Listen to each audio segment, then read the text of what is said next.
Hello everybody, a very warm welcome along as always to Sportsbet TV, here with Paul Alster and your tips for the Thursday at Glorious Goodwood's 5-day fixture. Also with a recommendation as well for the Galway Festival, which continues into its 4th day.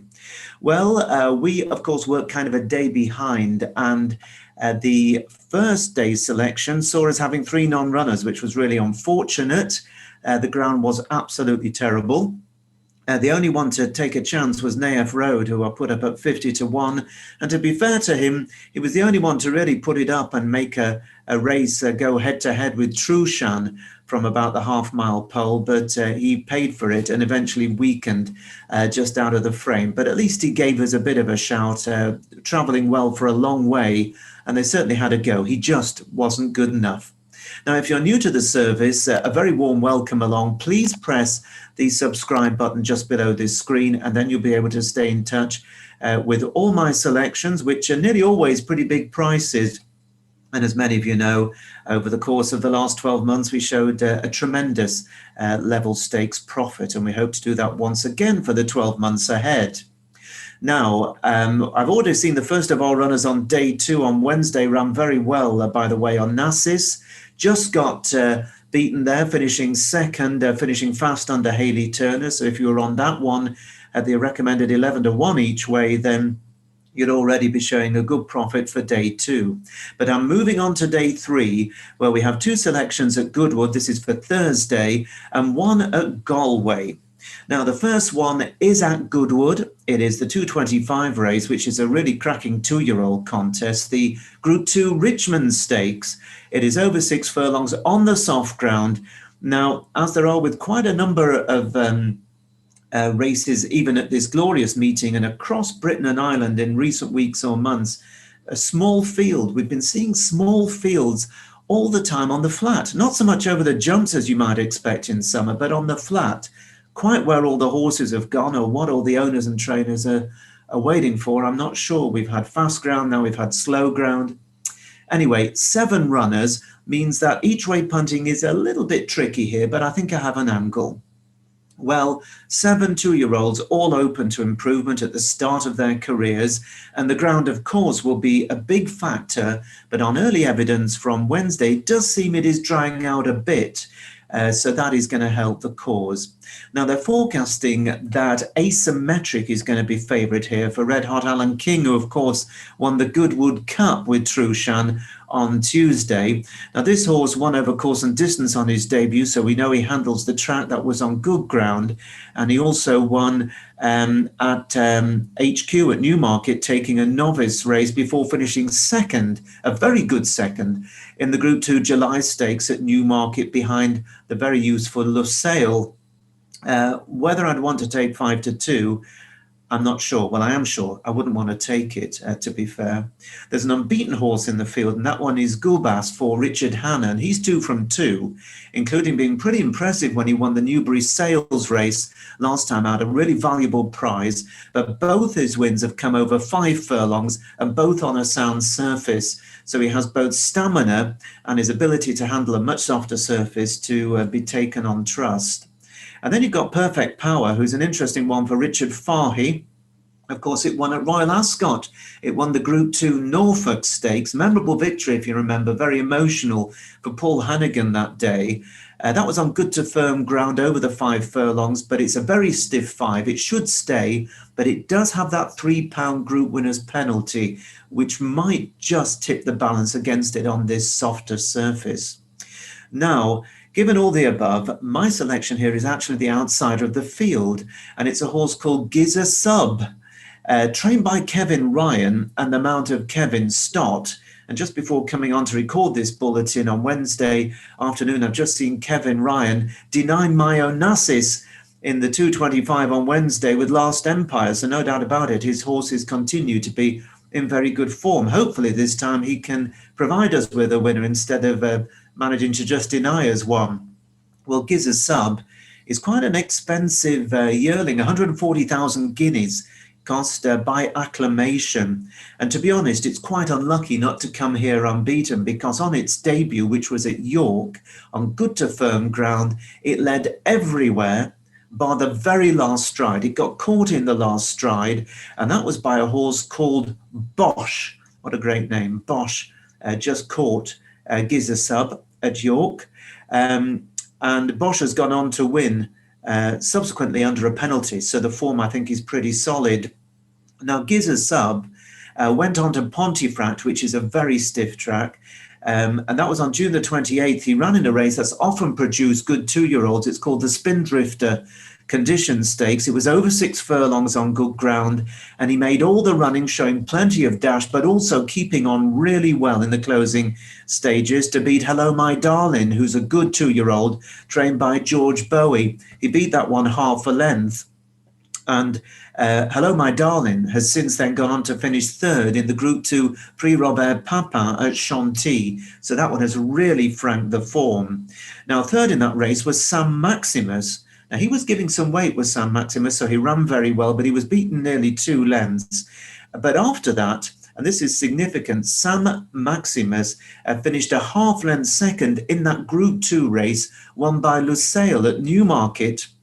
So if you go through the form book, you find that there's quite a nice link between Asymmetric, who is the favourite at 5-2, and Giza Sub, who beat Sam Maximus, who went on to go very close to beating Lusail. So I think that the odds on offer at the time of this recording of 14-1, 14-1 Giza Sub, a pretty good value. Now that price has started to go. It was across the board. Last time I looked, a few moments before coming on here, Paddy Power, Betfair Sportsbook, and Bet365 were among those still going 14-1. Now, obviously, with 7 runners, it means there's only 2 places, but I'd still be inclined to play a little bit each way for the 2 places. Some of you, I'm sure, will just want to play for the win, and I quite understand that, but I'd certainly be happy to more than get my money back with interest if Giza Sub is second. But I think it's going to run a very good race, and I should also mention that on pedigree, there are quite a few lines that suggest it may well be nicely suited by the giving the ground. So Giza Sub for Kevin Ryan and Kevin Start is my selection in the Richmond Stakes on Thursday at Goodwood in the 225 at 14-1. Now I'm leaving all the other races at Goodwood, which I thought looked very, very trappy on Thursday, until the very last event, the 520. Now this is a 5 furlong 3-year-old handicap, so it's by no means a pushover with 16 runners on soft ground. It's a tough race. Twilight Calls is the early favourite at about 5-2. It's an unknown on this ground, though, trained by Henry Candy. It might well handle the ground. We don't know, but I wouldn't want to be taking 5-2 to find out. Now, Show Along comes down from the north for Tim Easterby, and this one won over 5 furlongs on soft ground at York last October. So I think there are no question marks about the ground, and it's also been shaping nicely as well this season, and I think Show Along could be a danger. While Caroline Dale, a horse I've tipped in the past, I tipped it actually when unfortunately it went wrong. It subsequently went on to finish a good second at Windsor last time out, but unfortunately it's gone up a couple of pounds, which makes its chance that little bit more negligible. Now, my choice here, once again, happens to be trained by Kevin Ryan. Yes, that man again. Kevin Ryan and Tom Eaves will be riding a horse called Digital. So Digital is the choice here. Last term, it went on to beat the subsequent Royal Ascot winner significantly. That was in a race at Musselburgh, over 5 furlongs on soft ground, a race that worked out really well, and it beat it off levels and beat it nicely. It went on to be 6th, did Digital, in that very valuable Doncaster sales race, just getting tired in the closing stages there over 6 furlongs. And on its final start of the season, which was on soft ground, it was at Redcar in what used to be called the Race Call Trophy, the 2-year-old listed event. Well, the horse ran as if it was over the top for the season. It just had enough, and I can overlook that poor effort. But otherwise, it has always run its races, including on its return this season at Ayr, but it was only beaten a short head. That was on its 3-year-old debut, over 5 furlongs. It was actually good to firm ground, rock solid form. And then it showed a lot of pace at Haydock over 6 furlongs last time out before, again, fading in the last 100 yards. And I think that's what it's shown us not for the first time, is that this horse probably doesn't get very much more than 5 furlongs, but it does stay those 5 furlongs on soft ground. And because it has plenty of pace, I think it's going to be up there all the way. And on the downhill track, it's got every chance of keeping them at bay. So the ground is right. I think the trip is absolutely ideal. And the sharp track, I think, is a big plus. So for me, Digital at 12 to 1 each way. That's with 5 places with William Hill, who are the only firm that are betting early at the time of this recording. I think that's a sporting each way bet for 5 places, 12 to 1 Digital in the Goodwood 520 on Thursday. Now, we move on into the evening session on Thursday, where they're over the sticks at the Galway Festival, which is always a tremendous meeting. And on Thursday, the 6:15 race is the €250,000 Galway hurdle. It's over 2 miles. There are 20 runners, and the ground is expected on the forecast to dry out to something close to good. Now, as you might expect, in Ireland, with so many Shrewdies and so many trainers wanting to win at the Galway Festival, I think it's very fair to assume that most, if not all, of the horses in this race will have been laid out for this, and the trainers will have trained them specifically with a view for this particular midsummer highlight. Certainly those that have been possibly held back since a busy campaign through the winter. They'll have been brought on to a peak, hopefully, for this race for the midsummer. Now, an example of how tough a race this is that I'm seeing 7 to 1 the field. So it is wide open. And amongst those at the top of the market is the excellent Belfast Banter for Peter Fahey. And that one won the county hurdle at the Cheltenham Festival and then went on to win the Grade 1 top novices hurdle at the Aintree Festival. So was hugely progressive.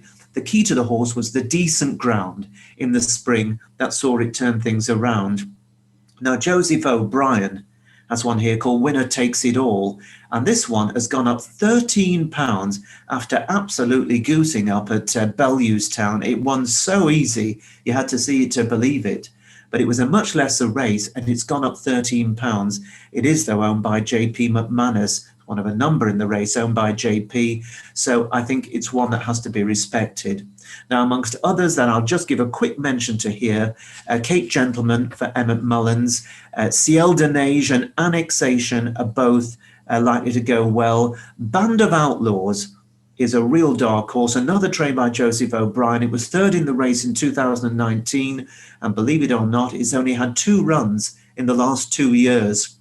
So it's had obviously a few issues and isn't the easiest to train, but Band of Outlaws is a solid horse, I think, in this race. Our great friend on this service, Noel Mead, who of course trained the great Jeff Kidder, has one called Jesse Evans, who isn't without a chance and is useful. And interestingly, Niall Mulholland is sending one over from England called Milkwood. And this is a horse that won the Scottish Champion Hurdle, and Sam Twiston-Davies is going over to ride. The other one I'll mention before coming to my selection is Shark Hanlon's terrific mare, Sky Ace, who was just a delight to watch last season and ended up winning a Grade 1 over 2.5 miles. Not sure she'll be quite as effective in this grade in a red-hot handicap at 2 miles. And so to my selection, and this is Soul Pretender, and it's trained by Norman Lee, and is the mount of a very promising young conditional rider called Mike O'Connor, who's able to claim £7. Now, Soul Pretender ran in this race in 2019 and ran a cracker. He was 5th in the race when it was won by Tudor City, who, by the way, is also down to run again in the race on Thursday. Now, Soul Pretender loves decent ground. He beat Bapome, who is a useful source. He beat him 5 lengths at Cork over 2 miles in April. He then had a crack at 3 miles in Grade 1 company when we tipped him, and he ran 5th to Classical Dream in the Champion Stayers at the Punchestown Festival. And with the exception of the winner, Classical Dream, nothing was going better than Soul Pretender as they turned in. He just didn't quite get home and weakened approaching the last, but he travelled like the really high-class horse he is. Subsequently, he's had just the 1 run, and it was a good one. He beat Durasso. He beat him comfortably in a Grade 3 recently over 2 miles, jumped really well, jumped out, made all the running.